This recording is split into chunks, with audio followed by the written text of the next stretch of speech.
The storm is brewing. Tom decides to give this horse a chance, but he insists that Grace join in the circus of healing. This is Anna's first interruption by external factors, and it's also the start of her effort to let go of emotional baggage and connect with Grace. Subtitles. Tom perceived the volcanic eruption brewing in Anna's heart and the small universe thriving within Grace. As for me, I'm still unaware of what other hidden surprises lie ahead. This just won't cut it.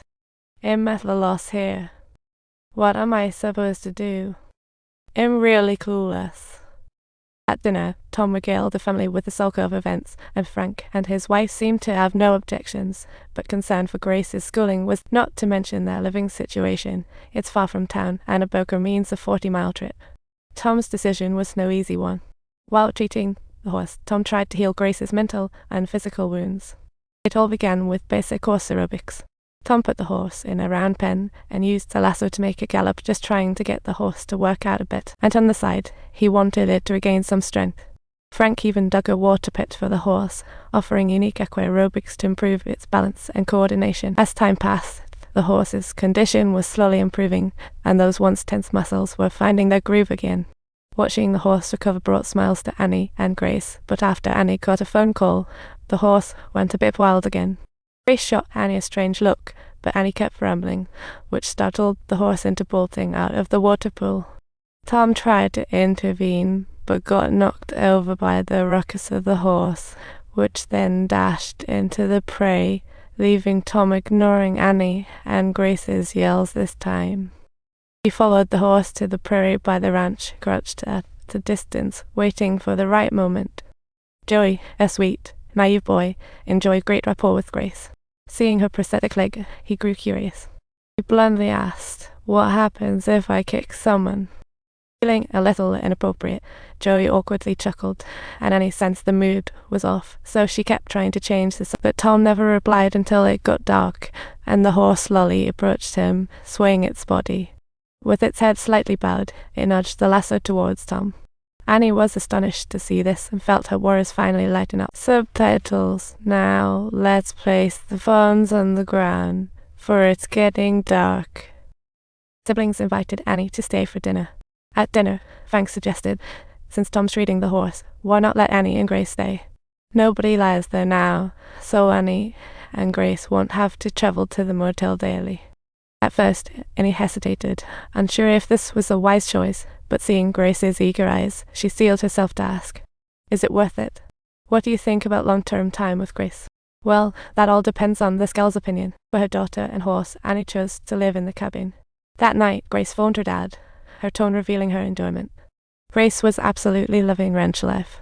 Meanwhile, Anna's prolonged leave had raised some eyebrows at the magazine, and her job was hanging. For Grace, Annie still moved into the shack. Seeing Grace gaze out the window, Annie knew her feelings. How she wished to see her daughter this happy.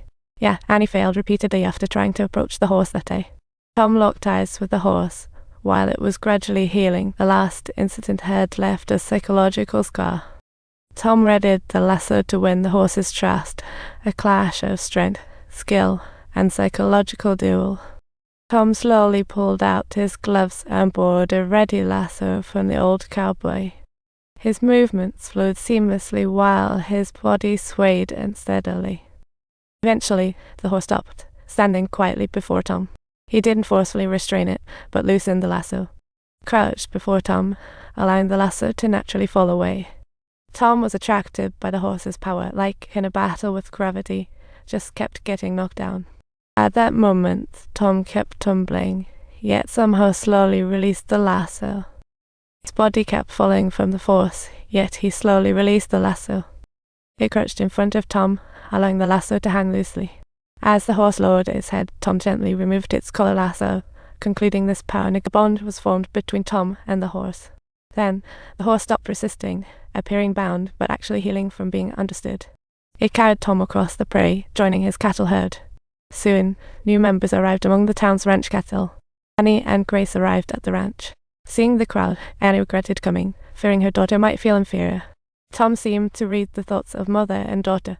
so he took the initiative to invite Annie to help out, personally guiding Grace to seeing Grace's happiness, and he dropped her initial idea. After the simple branding, Tom sought Grace out. Grace didn't hesitate at all, smiling as she agreed. That sharp ice prick seemed to slowly melt away under the sunlight. Grace's sadness stemmed from losing her close friend and her amputated right leg, while the horse also feared Grace due to the trauma. In this ranch, far removed from the city's hustle and bustle, it felt like a paradise, and Grace began to brighten up. Besides his brother Frank's family, Tom also cared for his aging mother and her little daughter. During this time, Annie gradually lightened her mood, and her father also became more relaxed. Soon, Annie enjoyed a cheerful conversation with the elder, reminiscing about the past. She was born in London, and her father had been a diplomat. Due to his job, Annie travelled to many places with him. Unfortunately, when Annie was 12, her father passed away due to illness. Upon seeing unfamiliar guests, Tom and his brother were both surprised. Tom never expected Annie to cross mountains, bringing her daughter and a horse to Montana.